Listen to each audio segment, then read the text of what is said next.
اب اللہ تعالیٰ کی بات آ گئی، عذابی اصیب بہ من اشاء ورحمتی وسعت کل شیء۔ اللہ نے فرمایا موسیٰ دیکھو میرا عذاب جس پہ میں چاہتا ہوں نازل کر دیتا ہوں، اور میری رحمت اس نے ہر چیز کو گھیرا ہوا ہے۔ میں اپنا عذاب جس پہ چاہتا ہوں نازل کر دیتا ہوں، بھیج دیتا ہوں، اور میری رحمت نے ہر چیز کو گھیرے میں لیا ہوا ہے۔ اصل اللہ تعالیٰ کی رحمت ہوتی ہے، غضب اور عذاب کسی وجہ سے آتا ہے، اصل اللہ کی رحمت ہوتی ہے۔ اللہ کی رحمت نے ہر چیز کو گھیرا ہوا ہے، ہر چیز کا وجود یہ اللہ کی رحمت ہے، اللہ کی رحمت سے ہے، اس چیز کی بقا وہ اللہ تعالیٰ کی رحمت سے ہے۔ پھر اللہ تعالیٰ کا اس کے زندگی کا انتظام کرنا یہ بھی اللہ تعالیٰ کی رحمت میں سے ہے۔ سورج ہے یہ اللہ تعالیٰ کی رحمت میں سے ہی ہے، ان سے مومن بھی فائدہ اٹھاتے ہیں، دوسری دنیا بھی اس سے فائدہ اٹھاتی ہے۔ تو اصل اللہ کی رحمت ہے جس نے ہر چیز کو اپنے گھیرے میں لیا ہوا ہے، کوئی بھی چیز اللہ کی رحمت سے خالی نہیں ہے۔ ہاں جب غضب اللہ کا آتا ہے، عذاب آتا ہے، تو وہ کسی نافرمانی کی وجہ سے، کسی غلطی کی وجہ سے، کسی ہٹ درمی کی وجہ سے اللہ تعالیٰ کی طرف سے عذاب آتا ہے۔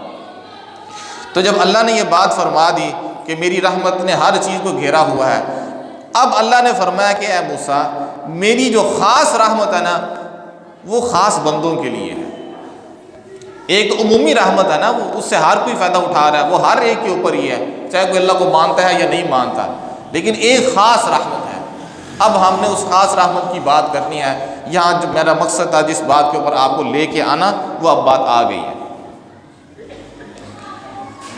کہ ہم نے اب اللہ کی رحمت کو حاصل کرنے والے اعمال اپنانے ہیں۔ اور اس ماہ رمضان میں اللہ تعالیٰ نے ہمیں مواقع بھی عطا کیے ہوئے ہیں۔ ماہ رمضان میں اللہ تعالیٰ نے ایسے موقع بھی عطا کیے ہوتے ہیں کہ ہم یہ حاصل کر لیں۔ اللہ نے فرمایا فَسَأَكْتُبُهَا لِلَّذِينَ يَتَّقُونَ وَيُؤْتُونَ الزَّكَاةَ وَالَّذِينَ هُمْ بِآيَاتِنَا يُؤْمِنُونَ۔ اے موسیٰ میں اپنی رحمت ان لوگوں کے لیے لکھ دیتا ہوں جو تقوی اختیار کرتے ہیں، میں رحمت لکھ کے دے دیتا ہوں کہ ان کے لیے رحمت پکی ہے۔ کہ وہ کون لوگ ہوتے ہیں جو تقوی اختیار کرتے ہیں۔ اور آپ نے ماہ رمضان کے شروع میں جو درس قرآن سنے ہیں کہ اللہ تعالیٰ نے اس امت کے اوپر، اہل ایمان کے اوپر روزے فرض کیے، اور کس لیے فرض کیے؟ لعلکم تتقون، شاید کہ تم متقی بن جاؤ، تقوی والے بن جاؤ۔ روزے کے ذریعے سے تمہارے اندر تقوی پیدا کرنا مقصد ہے، کہ جس طرح تم حلال چیزوں کو چھوڑ دیتے ہو، دن کا وقت ہوتا ہے، تمہیں ضرورت بھی ہوتی ہے، تمہیں پیاس بھی ہوتی ہے، تمہیں بھوک بھی ہوتی ہے، اللہ کے ڈر سے چھوڑ دیتے ہو۔ تو جب رمضان ختم ہو تم اللہ کے ڈر سے اللہ کی نافرمانی چھوڑ دو، کہ ابھی تم نے اللہ کے ڈر سے تم نے جائز چیزیں چھوڑ دی تھیں، صرف اللہ نے کہا تھا کھانا نہیں ہے، تم نے اندھیرے میں بھی نہیں کھایا، اندھیرے میں بھی پانی نہیں پیا، کہ اللہ دیکھ رہا ہے۔ تو جب ماہ رمضان گزرے نا، تو جو ہی اللہ کی نافرمانی سامنے آئے تو فوراً وہی بات ذہن میں آئے جو ماہ رمضان میں آتی تھی کہ میرا رب مجھے دیکھ رہا ہے۔ جیسے میں ماہ رمضان میں دن کے وقت بھی نہیں کھاتا تھا، لوگوں کے سامنے بھی نہیں کھاتا تھا، چھپ کر بھی نہیں کھاتا تھا، اب بھی میں اللہ کی نافرمانی نہیں کروں گا کہ میرا رب مجھے دیکھ رہا ہے۔ تو جب بندہ اللہ کی نافرمانی سے بچتا ہے تو متقی بن جاتا ہے۔ اللہ کے جن کاموں سے اللہ نے منع کیا ہے، جب بندہ ان سے اپنے آپ کو بچا لیتا ہے تو متقی کی صف کے اندر شامل ہو جاتا ہے۔ تو ماہ رمضان میں تو ہمیں اللہ تعالیٰ نے ایک موقع بھی دیا کہ روزے فرض کر دیے تاکہ انسان کے اندر سے تقوی پیدا ہو۔ اور قرآن مجید میں اللہ کا ارشاد ہے کہ میں اپنی رحمت تقوی والوں کے لیے لکھ دیتا ہوں۔ پہلی کام وہ یہ کرتے ہیں، جو ان لوگوں کی خوبی جن کے لیے میں اپنی رحمت کرتا ہوں وہ تقوی والے ہوتے ہیں۔ دوسرے نمبر پہ فرمایا وَيُؤْتُونَ الزَّكَاةَ، وہ زکوٰۃ ادا کرتے ہوں گے، اللہ کے راستے میں خرچ کرتے ہوں گے۔ اور آپ جانتے ہیں کہ اہل ایمان اس ماہ کے اندر خرچ کرتے ہیں، بہت خرچ کرتے ہیں۔ اللہ تعالیٰ مزید توفیق دے، اللہ تعالیٰ قبول فرمائے، اہل ایمان خرچ کرتے ہیں۔ اور یہ نبی علیہ السلام کی بتائی ہوئی تعلیمات ہیں۔ نبی علیہ السلام خود تیز آندھیوں سے بھی زیادہ اس مہینے میں خرچ کرتے تھے، بہت خرچ کرتے تھے نبی علیہ السلام۔ اور خرچ کرنا اس کا اللہ کے ہاں بڑا مقام ہے۔ اس وجہ سے کہ انسان کو مال سے بہت زیادہ محبت ہوتی ہے، اور یہ فطری طور پہ اللہ تعالیٰ نے رکھا ہے کہ انسان کے دل میں ایک محبت پیدا ہو جاتی ہے، اور جب بندہ جس چیز سے محبت کرتا ہے اس کو اللہ کے نام پہ دیتا ہے تو اللہ خوش ہوتے ہیں۔ محبوب چیز کی قربانی جب اللہ کے لیے ہوتی ہے تو اللہ تعالیٰ اس سے بہت خوش ہوتے ہیں۔ حضرت عثمان غنی رضی اللہ تعالیٰ عنہ نبی علیہ السلام کے اصحاب میں سے بڑا نمایاں مقام رکھتے ہیں اس نیکی کے اندر کہ وہ بہت زیادہ خرچ کرتے تھے۔ اللہ نے ان کو مال بھی بہت دیا تھا اور وہ خرچ بھی بہت زیادہ کرتے تھے۔ وہ نبی علیہ السلام کی زبان مبارک سے جنت کی خوشخبری حاصل کرنے والے ہیں۔ حضرت عثمان غنی رضی اللہ تعالیٰ عنہ نے اپنے مال کی وجہ سے نبی علیہ السلام کی زبان مبارک سے 3 مرتبہ جنت کی بشارت حاصل کی کہ اللہ تعالیٰ نے ان کو جو مال دیتا انہوں نے مال کی وجہ سے اللہ سے یہ بشارت حاصل کی، اتنا خرچ کیا۔ سب سے پہلے ایک موقع آیا مسجد نبوی کے لیے جگہ خریدنی تھی، حضرت عثمان نے مال دیا نبی علیہ السلام کی خدمت میں کہ یہ یا رسول اللہ یہ میرا مال ہے، آپ اس کے ذریعے مسجد کو جگہ خریدیں۔ حضرت عثمان غنی رضی اللہ تعالیٰ عنہ کے مال سے مسجد نبوی کے لیے جگہ خریدی گئی تھی۔ آج وہاں دیکھیں کیسی رونقیں ہیں، بہاریں ہیں، لوگوں کے دل مچلتے ہیں کہ ہمیں کوئی نظارہ مل جائے۔ جو نہیں جاتے وہ خواب میں ترس رہے ہیں کہ خواب میں کوئی جھلک دیکھ لیں۔ دنیا ترس رہی ہے وہاں جانے کے لیے، عاشقوں ہر وقت وہاں موجود ہوتے ہیں۔ تو حضرت عثمان غنی نے ایک موقع تو اس موقع پہ مسجد نبوی کے لیے جگہ خریدی، اور ایک دفعہ مسلمانوں کے لیے کنواں خریدا، میٹھے پانی کا کنواں۔ میٹھے پانی سے مراد یعنی عام پانی، اصل میں وہ اس زمانے میں پانی یا تو ہوتا نہیں تھا، اگر ہوتا تھا تو کھارا پانی، نمکین پانی۔ تو یہ جو ہم عام پانی استعمال کرتے ہیں نا، یہی میٹھا پانی ہوتا تھا ان کا۔ وہ میٹھا یہ نہیں ہوتا تھا کہ کوئی اندر میٹھی چیز ڈالی ہوئی ہے، ان کے لیے یہی میٹھا ہوتا تھا جس کو ہم سادہ پانی کہتے ہیں۔ تو یہ میٹھے پانی جو کنواں خریدا حضرت عثمان غنی نے خریدا، نبی علیہ السلام نے اس پہ بھی جنت کی بشارت دی۔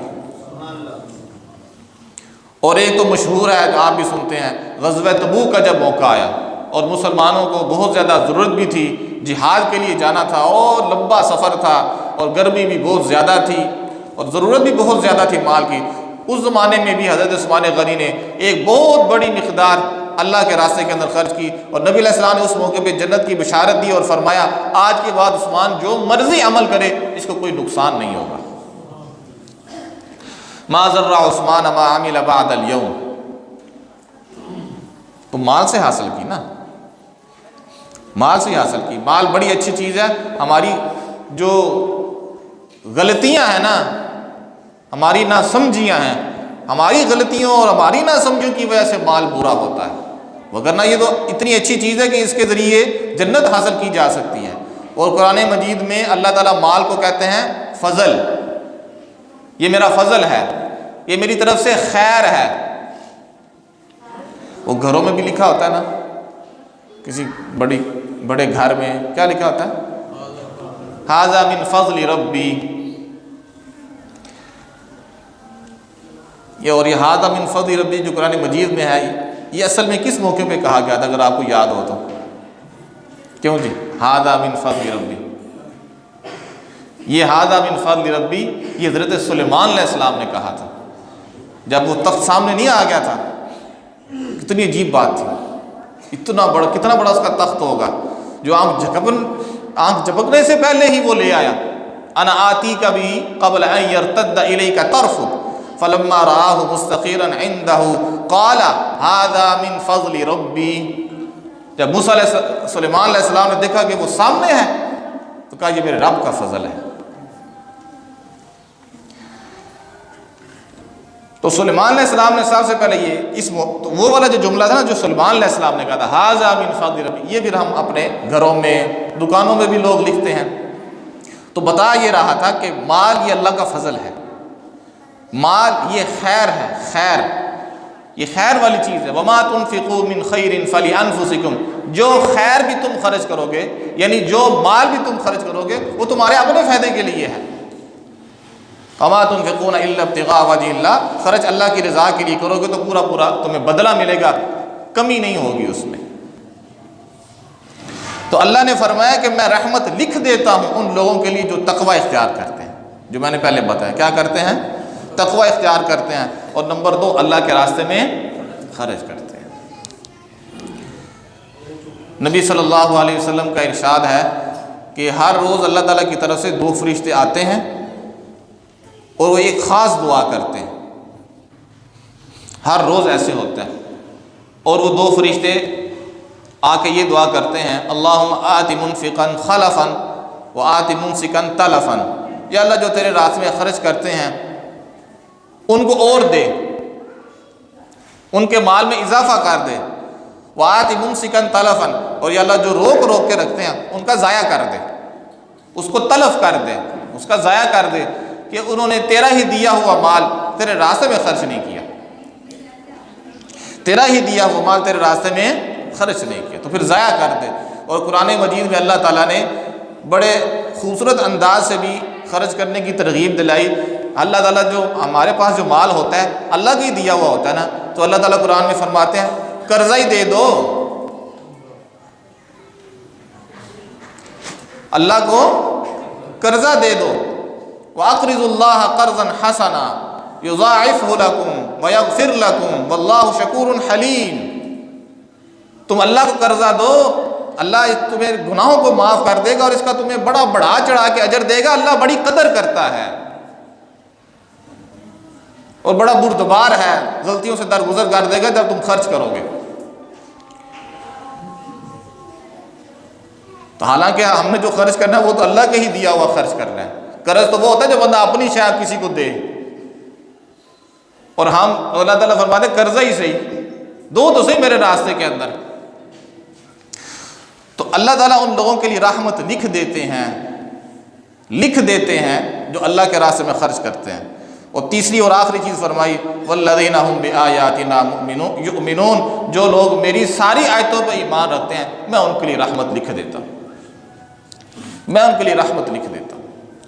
تو یہ اب آپ نے بات ذہن میں رکھنی ہے کہ 3 چیزیں ہیں جو قرآن مجید میں اللہ تعالیٰ نے ذکر کی، جو میں نے بتایا اصل یہ بات ہو رہی ہے موسیٰ علیہ السلام سے، اور موسیٰ علیہ السلام سے جو اللہ تعالیٰ نے گفتگو کی وہ ذکر کی اللہ نے قرآن مجید میں نبی علیہ السلام کے اوپر وہ نازل کی کہ فَسَأَكْتُبُهَا لِلَّذِينَ، میں اپنی رحمت لکھ دیتا ہوں ان لوگوں کے لیے جو تقوی اختیار کرتے ہیں، میں اپنی رحمت ان لوگوں کے لیے لکھتا ہوں جو زکوٰۃ دیتے ہیں اور میری ساری آیتوں کے اوپر ایمان رکھتے ہیں، ان کے لیے میں رحمت لکھ دیتا ہوں۔ اللہ کی رحمت کے کئی رنگ ہیں۔ عام طور پہ ہم جب اس طرح کی بات سنتے ہیں، مثلا اللہ کی رحمت کی بات سنتے ہیں، تو کسی کے ذہن میں یہ بات آ جاتی ہے کہ جی اللہ کی رحمت ہوگی لگتا ہے کاروبار ٹر پوے گا۔ کسی کے ذہن میں یہ بات آ جاتی ہے کہ یار بینو فلاں بیماری لگی ہے لگتا ہے ٹھیک ہو جائے گی۔ کوئی یہ سمجھتا ہے کہ میرے پاس اولاد نہیں ہے لگتا ہے اب اولاد ہو جائے گی۔ میرے بھائیو اللہ کی رحمت کے کئی رنگ ہیں۔ بعض اوقات انسان کے اوپر اللہ کی رحمت ہو رہی ہوتی ہے، اس کو پتہ ہی نہیں ہوتا کہ رحمت ہو رہی ہے۔ اللہ کی رحمت کے کئی رنگ ہیں، اس میں کوئی شک نہیں ہے کہ اولاد کا مل جانا یہ بھی اللہ کی رحمت ہے، مال کا مل جانا بھی اللہ کی رحمت ہے، اچھا گھر مل جانا اللہ کی رحمت ہے، نیک اعمال کی توفیق کا مل جانا اللہ کی رحمت ہے، ایمان کا مل جانا یہ اللہ کی رحمت ہے۔ روزے رکھ رہے ہیں، روزوں کا رکھنا اللہ کی رحمت ہے، راتوں کا قیام کرنا یہ اللہ کی رحمت ہے، قرآن مجید کی تلاوت کرنا اللہ کی رحمت ہے، اپنے غریب رشتہ داروں کے اوپر خرچ کرنا یہ اللہ کی رحمت ہے، ہمسائوں کے اوپر خرچ کرنا یہ اللہ کی رحمت ہے، دیگر ضرورت مندوں کے اوپر، یتیموں کے اوپر، بیواؤں کے اوپر خرچ کرنا یہ سب اللہ کی رحمتیں ہیں۔ اب انسان کے اوپر کس طرح کی رحمت ہو رہی ہے انسان نہیں سمجھ پاتا۔ اس وجہ سے ہم پابند ہوتے ہیں اس بات کے کہ جو اعمال ہمیں بتائے جا رہے ہیں وہ اعمال کریں اور پورا یقین رکھیں کہ اللہ کی رحمت ہو رہی ہے، اس کو ڈھونڈنے نہ پڑ جائیں، خام خواہ اپنے آپ کو پریشان نہ کریں۔ جب اللہ نے جو فرما دیا کہ تم یہ کام کرو، تقوی اختیار کرو، زکوٰۃ دو، میری ساری آیتوں کو مانو، میں تمہیں رحمت لکھ کے دیتا ہوں۔ اللہ نے یہ فرمایا فَسَأَكْتُبُهَا، میں تمہیں لکھ کے دیتا ہوں، رحمت ہو گئی۔ اب بندہ جب اس کو تلاش میں رہے گا تو بندہ کسی پریشانی میں مبتلا ہو جائے گا۔ پریشانی میں کیسے مبتلا ہوگا؟ مثلاً وہ یہ سمجھے گا کہ اب اللہ کی رحمت میرے خیال میں میرے اوپر ایسے ہوگی کہ میرا کام چل جائے گا، تو کام چلیا نہیں تو وہ کیا سمجھے گا؟ لگتا ہے رحمت کو نہیں ہوئی، حالانکہ رحمت اس کے اوپر کسی اور شکل میں اللہ نے کر دی ہو، اس کو کسی بیماری سے بچا لیا ہو، اس کو پتہ ہی نہ ہو، اللہ نے اس کو کسی آفت سے بچا لیا، اس کو پتہ ہی نہ ہو۔ رحمت ڈھونڈنے میں پڑ جائیں گے نا تو پھر اپنے آپ کو پریشان کریں گے، ایک ایسی چیز کے پیچھے آپ پڑ جائیں گے جس کے پیچھے پڑنے کی ضرورت نہیں ہے آپ کو، اور اس کو جان بھی نہیں سکیں گے آپ۔ یہ بات آپ کو سمجھ آ رہی ہے؟ تو اس لیے جو کام اللہ تعالیٰ نے بتایا ہے نا کہ یہ کام کر لیں تو میں نے رحمت لکھ دی، ہم ان کاموں کے پابند ہیں کہ تقوی والی زندگی اختیار کریں۔ جو میں نے بتایا تقوی یہ چیز ہوتی ہے کہ انسان اللہ کی نافرمانی سے بچے، جو اللہ کی نافرمانی سے بچ گیا وہ متقی ہے۔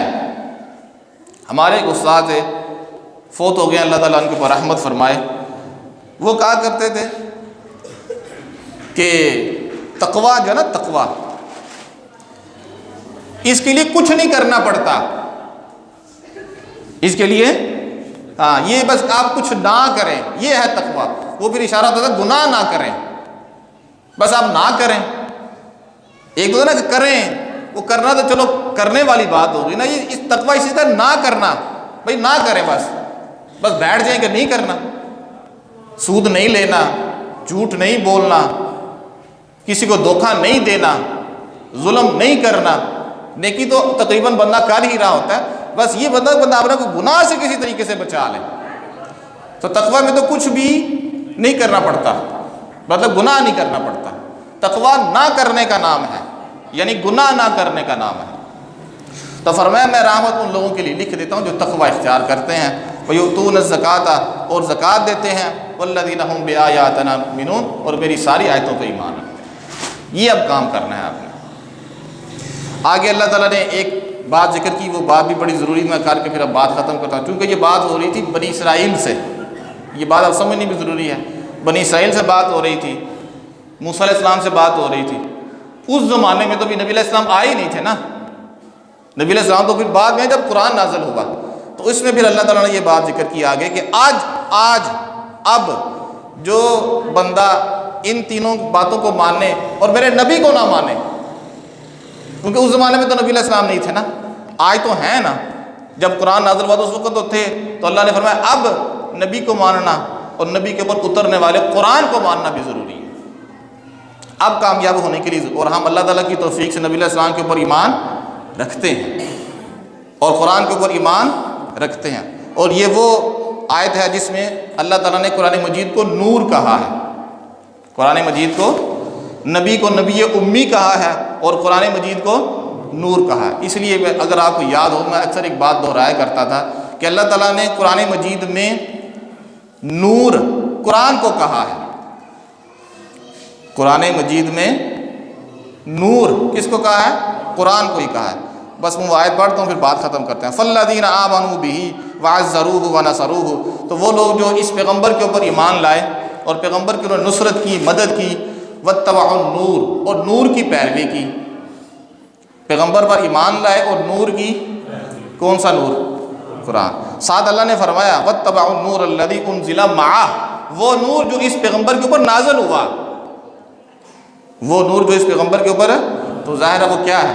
قرآن ہی ہے۔ اولئک هم المفلحون، یہی لوگ کامیاب ہیں۔ تو یہ اب بات مکمل ہوگی، کیونکہ بات کچھ ایسی تھی اس لیے اس کی وضاحت کرنا ضروری تھی۔ آپ کو بات جو بتانے کی ہے وہ یہ کہ رحمت حاصل کرنے کے لیے 3 کام ہیں۔